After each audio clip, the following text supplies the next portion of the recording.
Sir मैं बहुत देर से परेशान हूँ कि ये कंस्ट्रक्शन की साइट पे ये लोग कर क्या रहे हैं। कहाँ पर ये जी सर। इसको बोलते हैं कॉलम का स्टार्टर। जी कैमरे को नज़दीक लाइए, मैं आपको बताऊँ। ये है कॉलम का स्टार्टर। एक्चुअली में जो ये स्टार्टर होता है, हम यहाँ पर इसको सपोर्ट या फ्रेमवर्क करके, यहाँ पर इन्होंने ईंट से फ्रेमवर्क कर रखा है। फ्रेमवर्क करके इसको 2 से 2.5 इंच मोटा यहाँ पर एक स्टार्टर लगाते हैं। 2 से 2.5 इंच मोटा यहाँ पर एक स्टार्टर लगाते हैं। जैसे आप खाना खाते हैं, रेस्टोरेंट पर जाते हैं, तो आप क्या करते हैं, खाने से पहले स्टार्टर लेते हैं। ठीक उसी तरीके से हम कॉलम की कास्टिंग के लिए, कॉलम को प्रायर टू द कास्टिंग हम उसको एक स्टार्टर देते हैं। यानी ये जो स्टार्टर है, अब ये यहाँ पर देखिए हमारी बार्स है।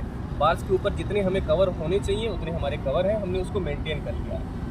ये जो हमारा स्टार्टर है, एक्चुअली में ये प्रोजेक्शन है जो हमने फाउंडेशन दी है। इसकी जो हमने फाउंडेशन दी है, उस फाउंडेशन का प्रोजेक्शन हम फ्लोर वाइज करते रहते हैं। अब हम यहाँ पर इस वक्त है दूसरे फ्लोर पर। इस दूसरे फ्लोर पर हमने इस फाउंडेशन के प्रोजेक्शन को ऊपर लाया है। अब ये क्या करते हैं, अब हम इस इन ईंटों को हटा लेंगे। यहाँ से हमने इन ईंटों को हटा लिया।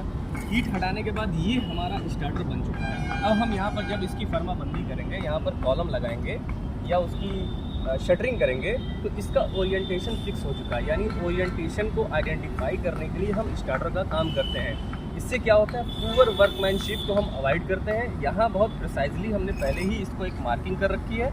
मार्किंग करने से ये होता है कि कॉलम यहाँ से आगे जितने भी कॉलम है वो एक लाइन में है या नहीं। अगर से वो कॉलम को एक लाइन में पहले ही सेट कर लेते हैं और एक स्टार्टर देते हैं, फिर यहाँ पर हम फ्रेमवर्क करते हैं। अब वो फ्रेमवर्क हम उसका ओरिएंटेशन पहले ही फिक्स कर लेते हैं, ताकि ये कन्फ्यूज़न ना हो कि हमें किस फेस में कॉलम रखना है और किस फेस में नहीं रखना है। तो कन्फ्यूज़न दूर हुई आपकी? बिल्कुल सर।